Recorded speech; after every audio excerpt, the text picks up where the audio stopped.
बताइए, बिना ओवन और बिना केक टिन के क्या सच में इतना सॉफ्ट और फ्लॉपी केक बन सकता है? आज बनाकर दिखाते हैं। और इसके लिए हम इस्तेमाल करेंगे एक ऐसी चीज जो हर घर में आसानी से मिल जाती है। अगर आप मेरे चैनल पर नए हैं तो वीडियो शुरू करने से पहले चैनल को लाइक और सब्सक्राइब करना बिल्कुल मत भूलिए। तो चलिए अब बनाना शुरू करते हैं। सबसे पहले एक मिक्सचर जार लेंगे और इसमें डालेंगे 1 कप फाइन सूजी, आधा कप मिल्क पाउडर। केक में मिल्क पाउडर डालने से टेस्ट और टेक्सचर दोनों बेहतर होते हैं। केक ज्यादा सॉफ्ट और क्रीमी रिच बनता है। फिर अब इसमें जाएगा शुगर, जो केक में परफेक्टली स्वीटनेस लाएगी। इन सभी इंग्रेडिएंट्स को एक बार अच्छी तरह से ग्राइंड कर लेंगे ताकि मिक्सचर एकदम फाइन हो जाए। अब इसे एक मिक्सिंग बाउल में निकालेंगे और इसमें डालेंगे आधा कप मेल्टेड घी। घर का देसी घी यूज किया तो भी चलेगा या फिर मार्केट वाला अनसॉल्टेड बटर यूज किया तो भी चलेगा। घी को ड्राई मिक्सचर के साथ अच्छी तरह से मिक्स करेंगे जब तक सब कुछ नाइसली कंबाइन ना हो जाए। यहाँ सारे ड्राई इंग्रेडिएंट्स अच्छी तरह से मिक्स होने के बाद एक जरूरी टिप, इसमें मिल्क और दही थोड़ा थोड़ा करके ही ऐड करेंगे। यहाँ मैंने लिया है घर का फ्रेश 2 बड़े चम्मच दही। बस दही फ्रेश होना चाहिए और ज्यादा खट्टा नहीं, तभी केक का टेस्ट एकदम परफेक्ट रहेगा। अब दही के बाद बारी आती है दूध की। इसे थोड़ा थोड़ा करके डालेंगे, एक साथ सारा मिल्क बिल्कुल नहीं डालेंगे क्योंकि सूजी थोड़ी देर बाद भी मिल्क एब्जॉर्ब करती है, इसलिए धीरे धीरे मिल्क डालते हुए इसे अच्छी तरह से मिक्स करेंगे। अब जब तक बैटर एकदम स्मूथ, लम्प फ्री और फ्लोइंग कंसिस्टेंसी का ना हो जाए तब तक इसे अच्छे से मिक्स करना है। तो देखिए हमारा बैटर भी एकदम परफेक्टली रेडी हो चुका है। अब इस बैटर को 10 से 15 मिनट के लिए ढककर रेस्ट करने देंगे ताकि सूजी अच्छी तरह से सोख हो जाए। 10 से 15 मिनट बाद आप देख सकते हैं सूजी ने मिल्क को अच्छी तरह से एब्जॉर्ब कर लिया है और बैटर की कंसिस्टेंसी भी एकदम परफेक्ट हो गई है। अगर बैटर थोड़ा ज्यादा थिक लगे ना तो इसमें थोड़ा सा मिल्क और ऐड करके एडजस्ट कर सकते हैं। हमें बैटर ऐसा चाहिए जो कटोरी में डालते ही आसानी से स्प्रेड हो जाए। बैटर ना ज्यादा थिक होना चाहिए और ना ही ज्यादा रनी, बस इतना स्मूथ और फ्लोइंग हो कि आसानी से गिर जाए। तो अब इसमें डालेंगे 1 टेबलस्पून बेकिंग पाउडर, आधा टेबलस्पून बेकिंग सोडा और आधा टेबलस्पून कार्डमम पाउडर। अब इन सभी को ना बैटर में अच्छी तरह से मिक्स कर लेंगे ताकि सब कुछ इवनली कंबाइन हो जाए। और हाँ, कार्डमम की खुशबू आते ही समझ जाइए अब टेस्ट का असली मजा शुरू होने वाला है। अब लेते हैं हमारी छोटी स्टील कटोरी और इन्हें थोड़ा सा घी लगाकर अच्छी तरह से ग्रेस कर लेंगे ताकि हमारा केक आसानी से बाहर निकल आए। कभी कभी हमारे पास केक टिन अवेलेबल नहीं होते तो टेंशन लेने की बिल्कुल जरूरत नहीं है। घर में रखी ये छोटी स्टील कटोरी भी केक बनाने के लिए एकदम परफेक्ट है। बस इन्हें अच्छी तरह से ग्रेस करें और बैटर डालकर आराम से यूज करें। तो मैंने यहाँ कटोरी को अच्छी तरह से ग्रेस कर लिया है ताकि हमारा केक आसानी से बाहर निकल आए और चिपके ना।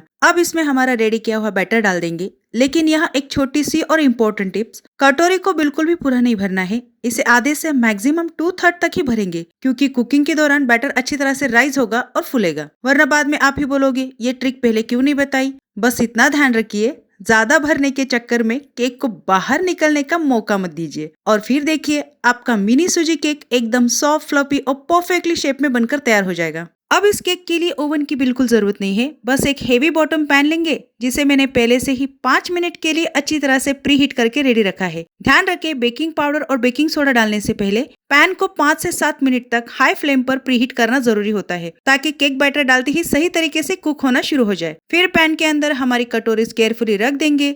लीड से इसे अच्छी तरह से कवर करके गैस को लो फ्लेम पर रखेंगे और लगभग 20 से 25 मिनट तक धीरे धीरे कुक होने देंगे ताकि केक अंदर तक इवनली पके, सॉफ्ट और फ्लॉपी बने और नीचे से जले भी ना। और हाँ, और एक छोटी टिप्स, बीच बीच में बार बार लीड खोलकर चेक नहीं करना है क्योंकि इससे हीट बाहर निकल जाएगी और केक को कुकिंग इफेक्ट हो सकता है। बस पेशेंस रखिए, थोड़ी ही देर में यही कटोरी हमें देंगी सॉफ्ट, फ्लॉपी और डिलीशियस मिनी केक्स। अब जब तक हमारे क्यूट से कटोरी केक आराम से कुक हो रहे हैं तब तक बना लेते हैं इनकी सबसे स्वीट वाली पार्टनर, हमारी गुलाब जाम स्टाइल चाशनी। एक पैन में डालेंगे 1 कप शुगर और 1 कप वाटर। फिर इसमें डालेंगे 2 से 3 कार्डमम और कुछ सैफरॉन के धागे। इसे बस तब तक पकाना है जब तक शुगर अच्छी तरह से डिसॉल्व ना हो जाए। और हाँ, यहाँ चाशनी को बहुत थिक बनाने की गलती बिल्कुल मत करना, वरना केक बेचारा सिरप में तैरने लगेगा। अंत में डालेंगे 1 टेबलस्पून रोज वाटर जो इसकी खुशबू को और भी इरेसिस्टेबल बना देगा। हमारी चाशनी हल्की, स्मूथ और पोरेबल होनी चाहिए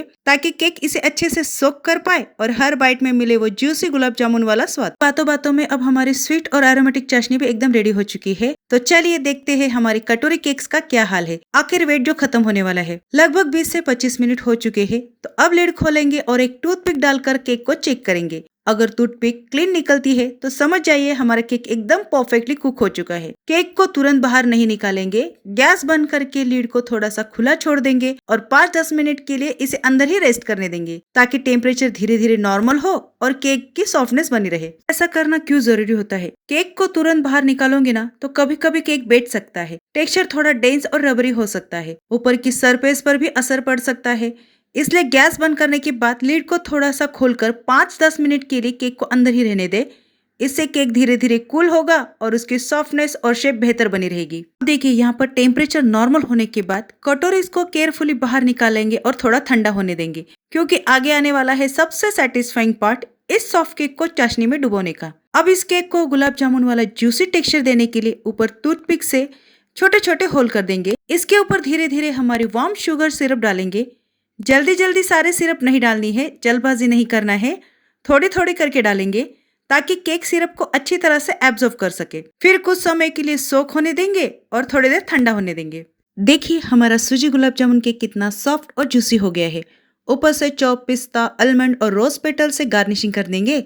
इसे सर्व करने से पहले 1 घंटे के लिए फ्रीजर में चिल कर ले, टाइम हो तो 2 से 3 घंटे के लिए भी रख सकते हैं। अब एक बाइट लेते ही मुंह में घुल जाएगा। सॉफ्ट जूसी टेक्सचर और गुलाब जामुन फ्लेवर का एकदम परफेक्ट कॉम्बो, देखने में ब्यूटीफुल और टेस्ट में एब्सोल्युटली डिलीशियस। और सबसे खास बात, ये बिना मैदा और बिना ओवन के सूजी से बना है। एक बाइट में मिलेगा गुलाब जामुन जैसा रिच फ्लेवर। तो बताइए कटोरे में बना ये गुलाब जामुन केक कैसा लगा? अगर पसंद आए हो तो लाइक कर दीजिए, चैनल को सब्सक्राइब कर लीजिए और कमेंट में बताइए। और हाँ, केक मैंने बना दिया है, अब इसकी तारीफ करना आपकी ड्यूटी है। मिलते हैं अगली डिलीशियस रेसिपी में।